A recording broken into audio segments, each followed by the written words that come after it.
नमस्कार। मैं विवेक विराट मुद्गल ज्योतिषाचार्य अपने YouTube चैनल जगदम्बा ज्योतिष में आप सबका स्वागत करता हूं। और आज की इस वीडियो में हम बात करेंगे सभी व्यूवर्स की, परंतु उससे पहले आपसे हाथ जोड़कर प्रार्थना है, वीडियो अगर पसंद आए तो प्लीज़ लाइक करें, शेयर करें, सब्सक्राइब करें और बेल आइकन का बटन दबाना तो बिल्कुल भी मत भूलें, क्योंकि अगर आप लाइक करेंगे तो हमें भी कुछ हौसला मिलेगा और हम नई नई वीडियो लेके आपके सामने आ सकेंगे और अच्छे अच्छे टॉपिक के ऊपर ला सकेंगे। अब बात करते हैं उस विषय की जिसके लिए हम ये वीडियो बना रहे हैं। वीडियो बना रहे हैं उन व्यूवर्स की जो कुछ भी देखे बिना, सुने बिना कुछ भी लिख देते हैं अनाप शनाप, यानी कि अपशब्द। बहुत कुछ मुझे कहा गया, बहुत कुछ मुझे कहा जा रहा है और शुरू से कहा जा रहा है कि आप जो कुछ बोलते हैं झूठ बोलते हैं, आपको कोई नॉलेज नहीं है, आप झूठे हैं, आप कोई वीडियो में कुछ बोलते हैं, दूसरी वीडियो में कुछ बोलते हैं। जबकि आप सभी व्यूअर्स से मेरा कहना है कि किसी के लिए कुछ भी अगर आप बोलना चाहें, अच्छा या बुरा, ये आपका अधिकार है, ये आपकी इच्छा है, आपके विचार हैं, परंतु कम से कम किसी को भी गलत बोलने से पहले उस विषय के बारे में जानकारी करें। अगर आपको ज्योतिष की पूरी जानकारी है, अगर आपने वीडियो पूरी सुनी है, तभी आप किसी के ऊपर उंगली उठाएं, क्योंकि वीडियो में जो बोला जाता है वो जब तक आप ध्यानपूर्वक नहीं सुनेंगे तब तक आपको समझ आने वाला ही नहीं है। और जब आपको समझ ही नहीं आएगा, पता ही नहीं लगेगा, तो आप कुछ भी कह सकते हैं। अब बात है उस विषय की जिस विषय के लिए ये मैंने वीडियो बनाया। ये वीडियो बनाया गया है इस चीज़ के लिए कि भाई आपने कहा कि आपने जो वीडियो बनाई है उसमें सब कुछ अलग अलग डेट के बारे में प्रेडिक्शन दे दी। कभी कोई डेट बोलते हैं, कभी कोई डेट बोलते हैं। मैंने कभी भी कोरोना वायरस के ऊपर डेट नहीं बदली है। हाँ, ये जरूर है कि ज्योतिष के अनुसार जब जब जिस ग्रह का परिवर्तन हुआ, जिस जिस राशि में हुआ, जिस जिस घर में हुआ, उसके अनुसार अलग अलग फलादेश किया गया उस ग्रह के अनुसार। परंतु कोरोना वायरस पे वही डेट बताई गई जो मैंने 29 मार्च की रात को 10:30 बजे जो वीडियो अपलोड किया गया था उस वीडियो में बताई थी, एंड ऑफ कोरोना वायरस में। आप उसको सुन सकते हैं। मैंने कहा था कि 6 जून के बाद रिकवरी रेट बढ़ेंगे या 6 जून के बाद कोरोना कम होगा और 30 जून के बाद रिकवरी रेट बढ़ेंगे, यानी कि कोरोना और कम होना शुरू होगा। परंतु आपका कहना है कि ऐसा नहीं हुआ। आज मैं पूरा डाटा लेके आया हूं और ये डाटा कोई मैंने अपने घर में नहीं बना लिया। मेरे बहुत सारे व्यूअर्स मेरी हेल्प कर रहे हैं, उन्होंने मुझे ये डाटा प्रोवाइड किया और ये सब डाटा गूगल के ऊपर है। उसका लिंक भी मैं आपको आई बटन में भी मिल सकता है या उसका लिंक मैं आपको डिस्क्रिप्शन में भी दे दूंगा। आप जाके वहाँ सर्च कर सकते हैं कि मैं जो बोल रहा हूँ वो कितना है। सबसे पहले तो आप ये समझें कि पूरी दुनिया में जो क्रिटिकल केस हैं कोरोना के, वो सिर्फ 1% है। पूरी दुनिया की बात कर रहा हूं, ये मेरी रिपोर्ट नहीं है, ये गूगल के ऊपर रिपोर्ट है। जो लोग इस पे स्टडी कर रहे हैं, जो इस पे रिसर्च कर रहे हैं, और WHO की भी रिपोर्ट है गूगल के ऊपर ही, आप जाके देख सकते हैं।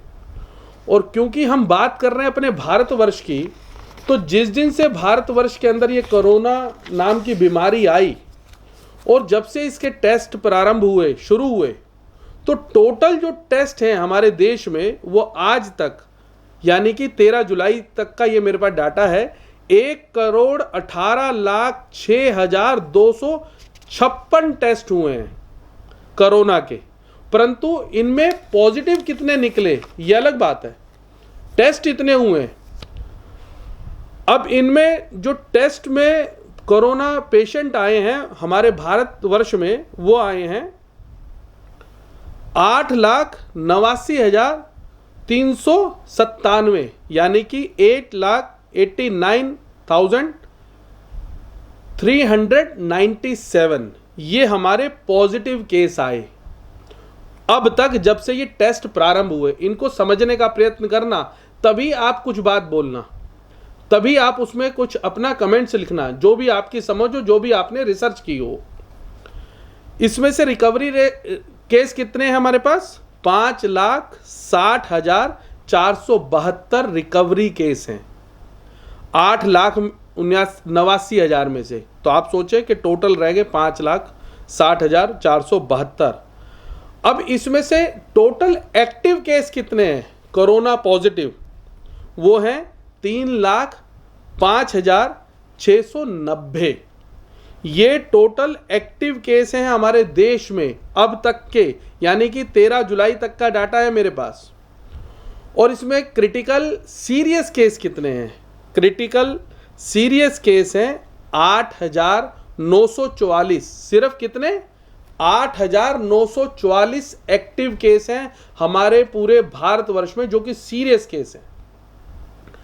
और इसके अलावा जो फर्स्ट स्टेज के केस हैं, जब हमने 3,05,690 टोटल एक्टिव केस हैं, उनमें से क्रिटिकल 8,944 केस हैं, तो फर्स्ट स्टेज पर जो केस हैं वो हैं 2,96,746, जो कि घरों पर ही रहकर क्वारंटाइन कर रखा है और वो घर पर ही रह के ठीक हो रहे हैं। और आप लोग पैनिक हो रहे हैं 8,89,397 केसों को देख के कि इतने केस हो रहे हैं, इतने केस रोज आ रहे हैं, 20,000, 30,000, 25,000 केस रोज नए आ रहे हैं। वो केस क्यों आ रहे हैं नए? उसके पीछे कारण ये है कि हमारी भारत सरकार और राज्य सरकारों ने जगह जगह पर, कई जगह पर फ्री ऑफ कॉस्ट कोरोना का टेस्ट किया जा रहा है। तो जिसको थोड़ी सी भी सिम्टम्स नज़र आते हैं, खांसी का, गले की प्रॉब्लम का, या जो भी सिम्टम्स नज़र आता है, या बुखार का, तो वो टेस्ट कराने जाते हैं। और उसमें वो कोरोना पॉजिटिव अगर आते हैं तो वो फर्स्ट स्टेज पे आते हैं। जब वो फर्स्ट स्टेज के ऊपर कोरोना पेशेंट आते हैं तो कहीं ना कहीं हम फर्स्ट स्टेज पे ही ये पता कर लेते हैं कि वो कोरोना पेशेंट है, और उसका इलाज किया जाता है, और उस इलाज के बाद वो ठीक हो जाता है। अब जब हमारे पास इस तरह के केस आ रहे हैं तो इसका अर्थ ये हुआ कि नंबर ऑफ पेशेंट तो हमें ज़्यादा दिख रहे हैं, परंतु रिकवरी रेट नहीं दिखता, क्योंकि मीडिया में नंबर ऑफ पेशेंट जो डेली आ रहे हैं वो प्लस हो रहे हैं, पर उसमें से कितने ठीक होके गए, कितने क्रिटिकल केस हैं, कितनी डेथ हुई, ये कोई नहीं बताता। जबकि सिर्फ हमें जो बताया जाता है वो ये बताया जाता है कि टोटल इतने केस आ गए। अभी उससे हाहाकार मचा हुआ है पूरे हिंदुस्तान के अंदर। जबकि बॉम्बे के भी मेरे एक व्यूवर्स हैं, उनका भी कहना है कि गुरुजी यहाँ भी बहुत सारे केस होते हैं, परंतु जो यहाँ पे केस आ रहे हैं वो केस तो आते हैं, पर उनमें से आधे से ज़्यादा, यानी कि 60-70% का जो रेशो है वो कोरोना नहीं होते। नॉर्मल प्रॉब्लम होने के कारण वो कोरोना का टेस्ट कराते हैं और उसमें वो नेगेटिव पाए जाते हैं, परंतु उस संख्या को भी जोड़ लिया जाता है। इस वजह से रिकवरी रेट बढ़ रहा है और डेथ रेट कम है हमारे यहाँ। डेथ रेट हमारे यहाँ जो है वो 2.6 है, सिर्फ कितना? 2.6। और ये कब तक का है डेथ रेट? 13 जुलाई का। इससे पहले 10 से 12 दिन पहले जो डेथ रेट था वो 3.27 था। तो आप सोचो कि 1% यहाँ भी कम हुआ है। तो हमारे यहाँ डेथ रेट कम है, रिकवरी रेट ज़्यादा है, और रिकवरी रेट ज़्यादा के साथ साथ जो कोरोना पेशेंट हमें सबको मीडिया के द्वारा ज़्यादा दिख रहे हैं, उसका सिर्फ कारण ये है कि जो पेशेंट आ रहा है कोरोना का सिम्टम्स लेके, जिसको कोरोना की प्रॉब्लम निकल भी रही है, तो वो फर्स्ट स्टेज पे ही निकल रही है, और फर्स्ट स्टेज पे निकलने के कारण उनको घरों पर ही रख के उनका इलाज किया जा रहा है और वो ठीक हो रहे हैं। तो हम सभी तरफ ध्यान ना देके सिर्फ एक तरफ ध्यान देते हैं कि भाई कोरोना पेशेंट बढ़ रहे हैं, कोरोना पेशेंट बढ़ रहे हैं, जिसकी वजह से ऐसा लगता है, लोगों ने कहा कि आपने तो कहा था कि पीक खत्म हो चुका है, पीक आया है नहीं। पीक कब आता है, या पीक का मतलब क्या होता है? किसी भी चीज़ का पीक का अगर मतलब किया जाए, जैसे कोरोना की बात करें तो कोरोना का पीक का मतलब था कि बीमारी और मृत्यु, बीमारी और मृत्यु जो हमें मई में सुनाई पड़ रही थी, और पूरी दुनिया के हिसाब से सुनाई पड़ रही थी कि इधर बीमारी हुई, कोरोना हुआ और उधर मृत्यु को प्राप्त हुआ। क्योंकि उस समय पे क्या हो रहा था कि कोरोना के जो केस थे वो तीसरी स्टेज पे आ रहे थे। 14 दिन के बाद जब पूरी तरह से वो लाइलाज बीमारी एक तरह से हो जाती थी, तब वो पेशेंट आता था या उसके बारे में पता लगता था, तब वो उसका इलाज होता था, तो कहीं ना कहीं वो डेथ में बदल जाता था।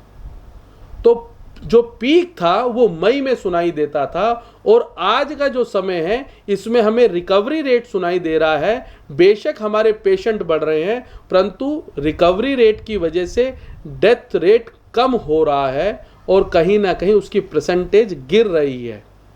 हम इस चीज़ पे ध्यान नहीं दे पा रहे। और जो लोग भी इस तरह के विषय के बारे में बात कर रहे हैं या अनाप शनाप बोल रहे हैं, ये उनकी सोच है, उनका विचार है, वो बोल सकते हैं, उनको पूर्ण अधिकार है।